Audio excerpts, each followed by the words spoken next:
Hello friends, welcome to mobile पर study. तो आज के वीडियो में हम लोग प्रतिशत निकालना सीखेंगे और बहुत ही आसान तरीके से प्रतिशत को निकालना सीखेंगे। तो वीडियो को आप लोग लास्ट तक ज़रूर देखना। तो चलिए स्टार्ट करते हैं। तो देखिए, प्रतिशत निकालने के लिए हमें सबसे पहले समझना होता है कि प्रतिशत क्या होता है, प्रतिशत कैसे, यानी कि प्रतिशत को कैसे हल किया जाता है, प्रतिशत का मतलब क्या होता है। तो पहले हमें बेसिक समझना होगा। तो प्रतिशत का हम जैसे कि संधि विच्छेद अगर करें तो हमारा प्रतिशत का मतलब होता है कि प्रति प्रति जोड़ शत, ये प्रतिशत का मतलब होता है। अब देखिए, प्रति का मतलब होता है कि प्रत्येक, और शत का मतलब होता है 100, यानी कि प्रतिशत का मतलब हुआ कि प्रत्येक 100 प्रतिशत, प्रत्येक 100 पर प्रतिशत निकाला जाता है। और देखिए कि प्रतिशत का सिंबल क्या होता है, तो यानी कि प्रतिशत का चिन्ह क्या होता है। तो प्रतिशत का चिन्ह ये होता है हमारा, प्रतिशत का चिन्ह ये अगर चिन्ह है तो आप समझ लीजिए कि यहाँ पर हमें प्रतिशत निकालना है। तो मान लीजिए हम यहाँ पर कि प्रतिशत निकालते हैं। तो पहला सवाल है हमारा कि मान लीजिए कि आपके पास 30 रुपया है और आपको उस 30 रुपये में से 10% किसी दूसरे को देना है। तो आप 10% कैसे निकालेंगे। तो यहाँ पर देखिए हम कैसे निकालते हैं कि 30 का 10% निकालिए। 30 का 10% निकालिए, ये हमारा सवाल है। अब 30 का 10% निकालने के लिए हमें ऐसे हल करना होता है। देखिए 30, अब यहाँ पर का मतलब होता है कि गुणा, तो 30 गुणा 10। अब यहाँ पर हम 10 से प्रतिशत को जब हटाएंगे, यहाँ से 10 में से प्रतिशत को जब हम हटाएंगे तो यहाँ पर नीचे हमारा 100 आएगा, क्योंकि जब प्रत्येक 100 यानी कि प्रतिशत का मतलब ही 100 होता है। तो जब प्रतिशत को हम हटाएंगे तो हमारा नीचे 100 बचेगा। तो हम जीरो से देखें, जीरो से जीरो को कैंसिल कर देंगे। अब यहाँ पर हमारा क्या बचा, 3 और गुणा 1, 3 की 1 से जब हम गुणा करेंगे तो हमारा 3 आएगा। यही हमारा आंसर हो गया। 3 हमारा आंसर, यानी कि 30 का 10% जो है वो हमारा 3 निकला है। अब देखिए दूसरा क्वेश्चन हम देखते हैं कि इसी तरह से दूसरा क्वेश्चन क्या है कि मान लीजिए कि आप 90 का हमें 20% निकालना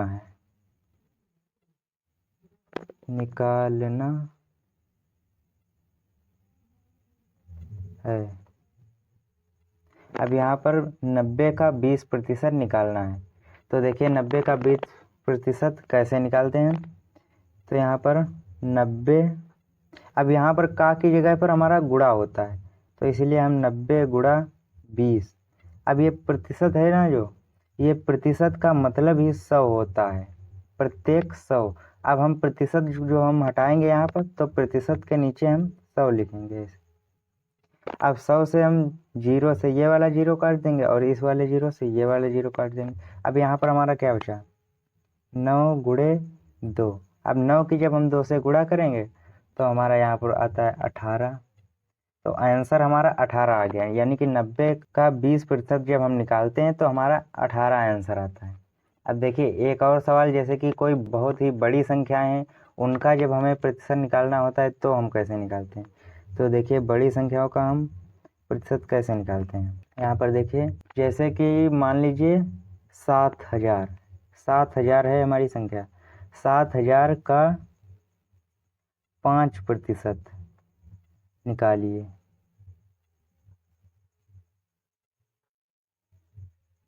यहाँ पर दिया हुआ है कि 7000 का 5% निकालिए। तो हम देखिए वही पहले वाला प्रोसेस कि 7000 गुणा 5। अब नीचे 5, ये प्रतिशत है, जो प्रतिशत की जगह हम 100 लिखेंगे नीचे। तो यहाँ पर देखिए 100 लिखते हैं। अब इन 2 जीरो से इसमें के 2 जीरो काट देंगे। अब यहाँ पर कितना बचा, 70 गुणा 5।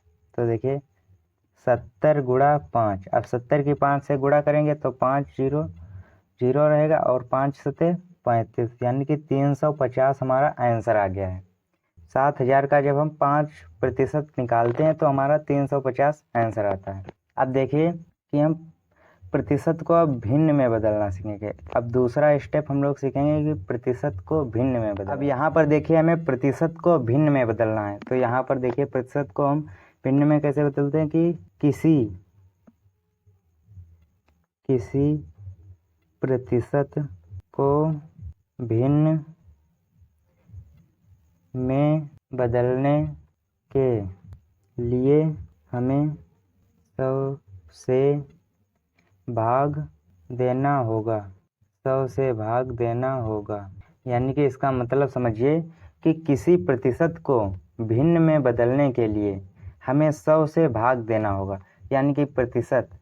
अब हम यहाँ पर संख्या देखिए, यहाँ पर हम लिखते हैं जैसे कि हमें 20% दिया हुआ है। अब हमें यहाँ पर दिया हुआ है कि 20% को भिन्न में बदलिए, तो भिन्न में बदलने के लिए हमें 100 से भाग देना होगा।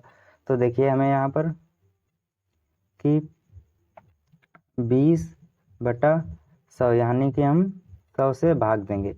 तो एक जीरो से ये जीरो कट गया। अब 2 एक कम 2 और 2 पचे 10। तो इसका मतलब आ गया, हमें यहाँ पर आंसर आ गया कि 1/5। ये हमारा प्रतिशत भिन्न में बदल गया है। ऐसे हम प्रतिशत को भिन्न में बदलते हैं। तो एक और हम करके देख लेते हैं कि यहाँ पर अब मान लीजिए कि 40% है।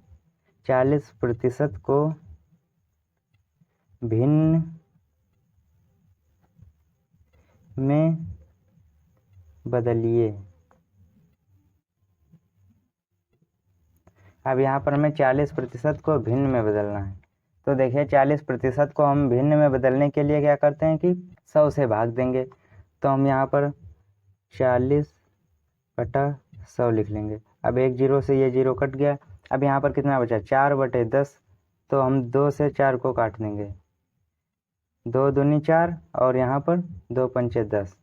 तो यहाँ पर हमारा आंसर कितना आ गया, 2/5। ये हमारा आंसर आ गया है। यानी कि भिन्न में बदलने के लिए ये हमारा आंसर आ गया है कि 40% को जब भिन्न में बदलेंगे, 40% का मतलब भिन्न में होता है 2/5। अब ये हमने प्रतिशत को भिन्न में बदलना सीख लिया। अब हम अगला स्टेप सीखेंगे कि भिन्न को प्रतिशत में बदलना, यानी कि भिन्न को प्रतिशत में कैसे हम लोग बदलेंगे। तो चलिए वो भी हम देखते हैं। अब यहाँ पर देखिए कि हम भिन्न को प्रतिशत में बदलेंगे।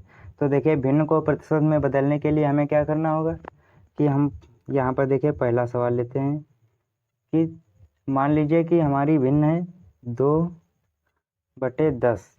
ये हमारी भिन्न है। अब इसे हम प्रतिशत में बदलेंगे। तो प्रतिशत में बदलने के लिए हमें इसे 100 से गुणा कराना होगा।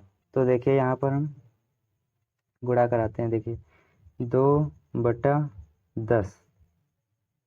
अब यहाँ पर हमारा 2/10 है। अब यहाँ पर हम गुणा कराएंगे 100 से। तो एक जीरो से ये एक जीरो कट गया। अब यहाँ पर कितना बचा, 2×10। अब 2 की हम 10 से गुणा करेंगे जब हम, तो हमारा कितना आएगा, तो हमारा आएगा यहाँ पर 20%। अब देखिए 20% हमारा यहाँ पर ये आंसर आ गया है, 20%। यानी कि 2/10 को हम जब प्रतिशत में बदलेंगे तो हमारा 20 आंसर आता है। तो एक सवाल और हम लगा लेते हैं कि ताकि हमें और अच्छे से समझ में आ जाए। तो देखिए यहाँ पर हम 4/5, ये हमारी भिन्न है। अब इसे हम प्रतिशत में बदलेंगे, को प्रतिशत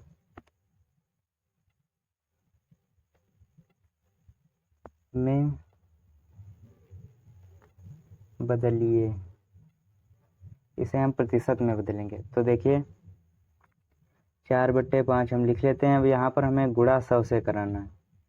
तो हम 100 से गुणा कराने के लिए क्या करते हैं, यहाँ पर 5 एकम 5 और 20 पचे 100। ये 20 से 100 कट जाता है। यानी कि जब हम 100 को 5 से भाग देंगे तो हमारा 20 आता है। अब यहाँ पर देखिए बराबर 4×20 यहाँ पर आ गया। अब 20 की जब हम 4 से गुणा करेंगे तो 20 चौक 80। यहाँ पर हमारा 80% यहाँ पर हमारा आंसर आ गया। यानी कि 4/5 का जो हमारा आंसर है वो आ गया है 80%। तो आई होप कि आपको प्रतिशत निकालना आ गया होगा। भिन्न को प्रतिशत में बदलना, प्रतिशत को भिन्न में बदलना, और परसेंटेज निकालना सब अच्छे से समझ में आ गया होगा। तो यदि आपको वीडियो हमारी अच्छी लगी तो वीडियो को लाइक करें एंड चैनल को सब्सक्राइब करें। मिलते हैं आपसे नेक्स्ट वीडियो में, तब तक के लिए जय हिंद।